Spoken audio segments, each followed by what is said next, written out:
माँ शारदा को नमन करता हूँ। मेरे समक्ष बैठे हुए जो सूधी श्रोता हैं उनको मैं प्रणाम करने के पश्चात आज की काव्य यात्रा को मैं आरंभ करता हूँ। अरे साहब क्या बताऊँ कि हाथ से तो चाहे जिधर बिखरा पड़ा है उसे केवल कलेक्ट करने वाला व्यक्ति चाहिए।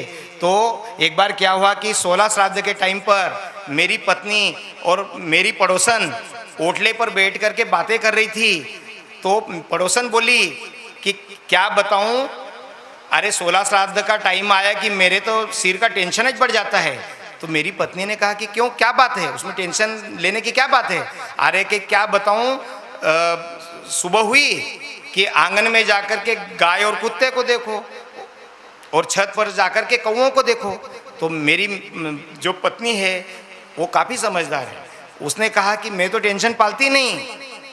अरे गाय की रोटी मैं खुद खा जाती हूँ, गाय की रोटी मैं खुद खा जाती हूँ और कौवे की खीर पूरी और भजिए मेरे बच्चों को खिला देती हूँ और कुत्ते के खीर पूरी भजिए इनके लंच बॉक्स में बांध देती हूँ।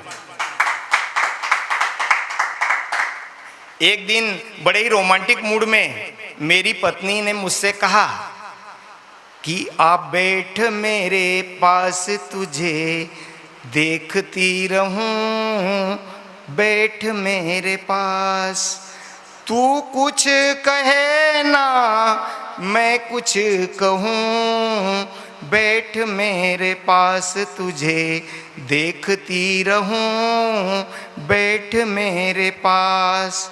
तो मैंने कहा कि अरे गूंगे बहरे बनकर के यहाँ पर बैठे रहेंगे तो क्या काम पे तेरा बाप जाएगा। एक मैं हास्य की बात से आपको और जोड़ना चाहता हूँ। एक दिन मैंने स्कूल से मेरी पत्नी को मैसेज किया, पंछी बनूं उड़ता फिरूं मस्त गगन में। तो मेरी पत्नी ने तपाक से उधर से एक मैसेज किया कि धरती छूते सब्जी लाना अपने भवन में, नहीं तो एक भी बाल नहीं बचेगा तेरे चमन में।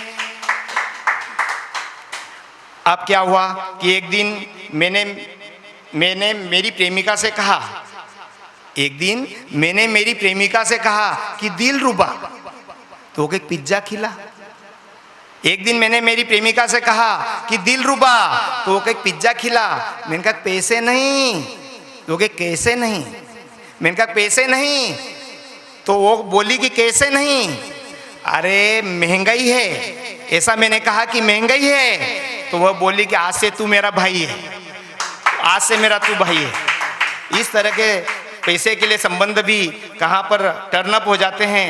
कोरोना के लॉकडाउन में मैं अपने ससुराल 7 दिन के लिए फंस गया, ससुराल ही मुझे रहना पड़ा। तो मेरी सास ने बड़े प्रेम से पहले दिन मेथी की सब्जी बनाई, दूसरे दिन मेथी पालक, तीसरे दिन मेथी टमाटर, चौथे दिन मेथी आलू, पांचवें दिन मेथी पकोड़े, छठे दिन मेथी बेसन। अब 7वें दिन बड़े लाड से मुझे पूछा कि अरे कुंवर साहब आज क्या बनाऊं। तो मैंने कहा कि सासू माँ आज आपको तकलीफ उठाने की कोई आवश्यकता नहीं है, आज तो आप अपना मेथी वाला खेत ही मुझे बता दो, आज वहीं भरपेट मैं चर चबाऊंगा, आज मैं भरपेट वहीं चर चबाऊंगा।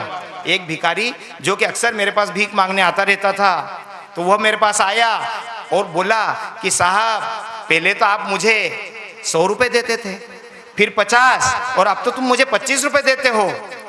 तो मैं बोला कि भाई पहले मैं कुंवारा था, फिर मेरी शादी हो गई और अब तो मेरे बाल बच्चे भी हैं। कि वाह वाह साहब तुम तो बड़े होशियार हो, मेरे ही पैसों से अपने बाल बच्चों को ऐश आराम करवा रहे हो। जय हिंद, जय भारत।